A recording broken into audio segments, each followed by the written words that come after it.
When it comes to lining with 111 needles, there are multiple variables that I am considering when I'm using that many needles to create one single solid consistent pass line. One of the most important variables that I'm considering is the stroke of the machine that I am using. When I'm going to be pushing heavier lines such as a round shader, anything from like maybe a 7 round shader on up, I am preferring to use a 4mm stroke these days versus a 3.5. I initially started with a 3.5 but quickly realized that when I'm pushing heavier line weights like this 111 round shader for example, I definitely struggle with a softer hit. So if we are going to be using heavier line weights, I would recommend using a machine with a 4mm stroke on up so that way you can get a punchier hit, and that's going to contribute to depositing the ink in a more clean, solid, consistent manner.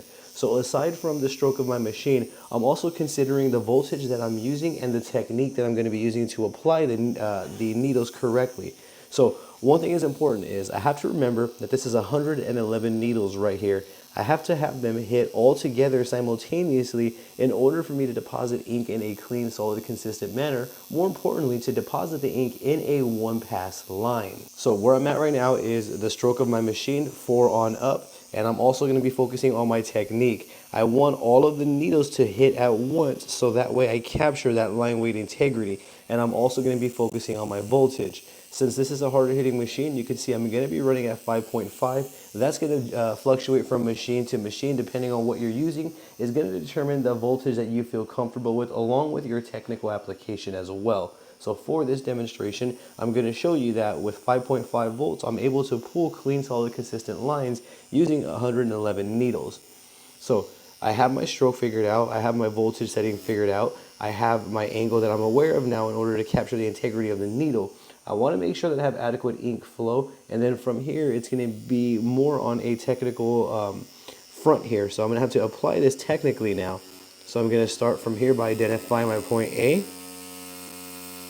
I'm going to commit to the line, and you can see that my angle is depositing the needles all together in one go. So you're going to see that my needle touches down together in one consistent motion like so. You can see the point of my needle develops once I reach a certain level, and that lets me know that I'm using all 111 needles. So allow me to go through this.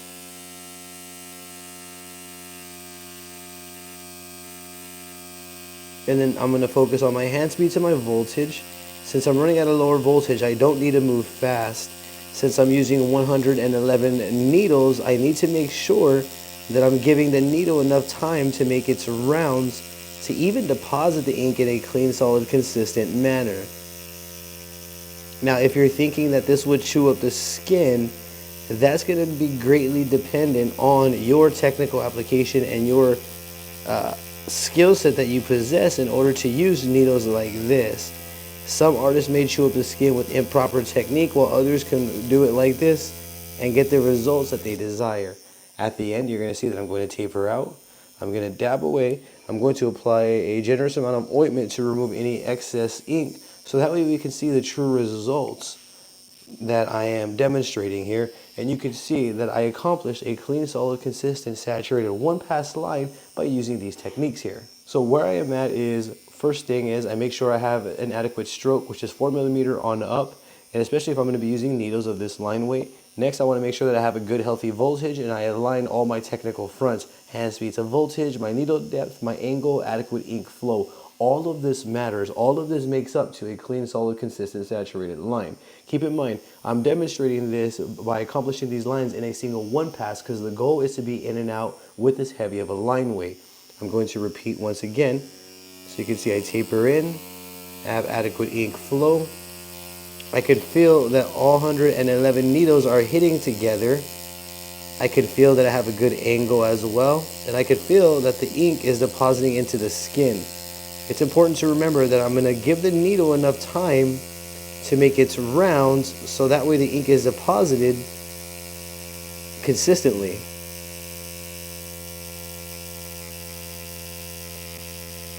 I'm going to stay at a consistent pace. I'm not going to rush or speed up my flow from which I started. At the end, I'm going to taper out. And I'm going to go ahead and dab away per usual, put some excess ointment so that way we can see the true results, because sometimes if we don't wipe away, we can have ink hiding our mistakes, and we don't want that. We want to be able to see what we're doing and the results in their entirety. And you can see I am getting clean, solid, consistent, saturated results with this sort of workflow and with this technique. I feel like it's like a joint effort here between the machine and us. It's like a relationship that we have to kind of work with each other here, in a sense where the machine is going to deposit the ink for us. If we're picking the right machine with a 4mm stroke on up, it's going to make our job a bit easier, especially if we're going to be using heavier line weights. The other half of it is going to be our technical application and how we use the machine. So again, it is a joint effort. We have to have a healthy relationship and understand the dynamics between the machine and our work, I feel, in order to produce good results. I know that may seem a little deep and a little excessive, but however, I really do feel like once we have a understanding and build rapport with the gear that we are using, we're able to produce better results. Using 111 needles is definitely a task, and it can be intimidating for a lot of artists. But again, this right here would apply to more common needles such as an 11, 14, 18 round shader. The same rule of thumb is going to apply, as I would approach it the exact same way. So I have a good enough machine to push the needle that I need to push. This was going to be a 4mm stroke. I recommend 4 on up. And then you can see I have 111 needles, so I'm going to be focused on my angle. I want to make sure that I have adequate ink flow. I have a healthy voltage of 5.5 for the stroke of the machine that I am using and for the technique that I possess. So you can see all of these fundamentals I am aligning. Identify point A to B, make sure my posture, my position is comfortable. I angle my machine correctly so that all 111 needles hit at once. I remember to give my needle enough time to make enough rounds to deposit the ink clean and consistently before moving on to the next area right here, as you see me gradually doing.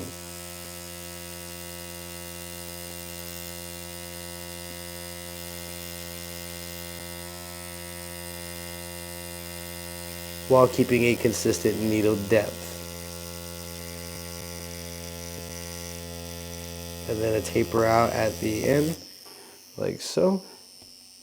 You can see if I dab away, all the lines that I'm producing are neighboring one another well. Let's go ahead and apply ointment to see the true results.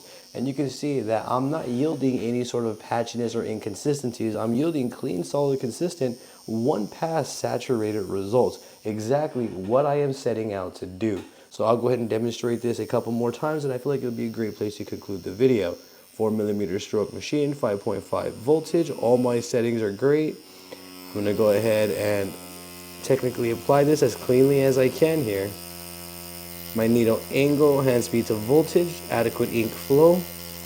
Give the needle enough time to make its rounds to deposit the ink in a clean, solid, consistent manner. And I have to remember that I'm using 111 needles to create these lines. So therefore, I'm going to have to tremendously adjust my technical application from that of, for example, 14 and 18 round shader. Although it's similar, I may move a little bit more swiftly with a smaller needle configuration. And taper out at the end. I'm going to go ahead and dab away. And so far, everything is looking clean here. I'm going to wipe away.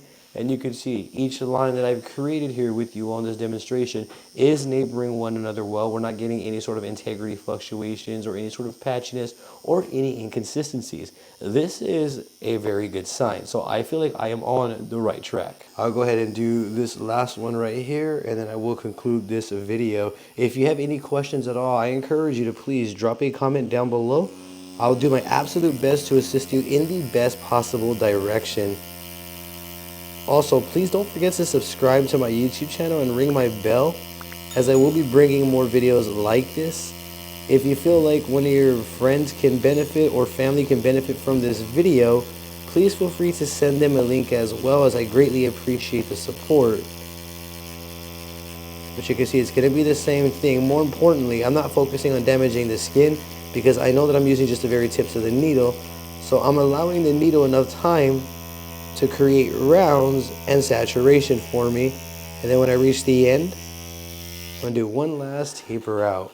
Now I should dab away and be getting very consistent results to the neighboring lines if this technical application is correct, in which we can see that it obviously is. So if there's one thing that I can kind of prove here and demonstrate with this is that it's definitely possible to line with very heavy line weights, as you see me doing here, if we align all of the fundamentals. From this view, you can see that all the lines are nice, clean, solid, saturated, and consistent, but not only that, they all neighbor one another well. The sizing of each individual line is very, very important. Let me go and do some last wipes here so you can see that they are all true to their integrities here. So this line was done before, even though this one was done before, you can see that all of these are still matching and there's no fluctuation here within the line weight. So that right there is a very good sign. And that right there is also how I would go about lining with 111 needles. Once again, before I conclude this video, if you have any questions, please drop them down below. I'm going to do my best to assist in the best possible direction.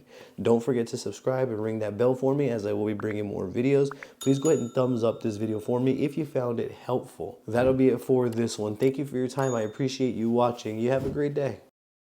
Are you wanting to develop your tattooing skill sets? Now you can practice and develop anytime, any place with an assortment of tattooing workbooks that I've created. With these assorted tattooing workbooks, we can practice our basic lining all the way to advanced lining. We can practice shading, shading placement, dot work, textures, and more. All we are going to need is a tattoo workbook of mine. We can use a pencil, pen. We can even use a tattoo machine with a ballpoint cartridge to develop our tattooing abilities further. That means that we don't need tattoo ink, we don't need napkins or petroleum jelly to get to practicing. Simply open one of my tattooing workbooks and get going. It really is that easy. You can get your hands on one of my developmental tattooing assorted workbooks by simply clicking the links in my description or in the pinned comment section below, or navigating on over to Amazon.com, typing in Daniel Yuck, and you'll see all of the assorted tattoo workbooks that I've created come up. If you have an Amazon account, be sure to follow my Amazon author page as well, as I would greatly appreciate your support. Should you have any questions at all, drop them in the comment section down below. I will do my best to assist you in the best possible direction.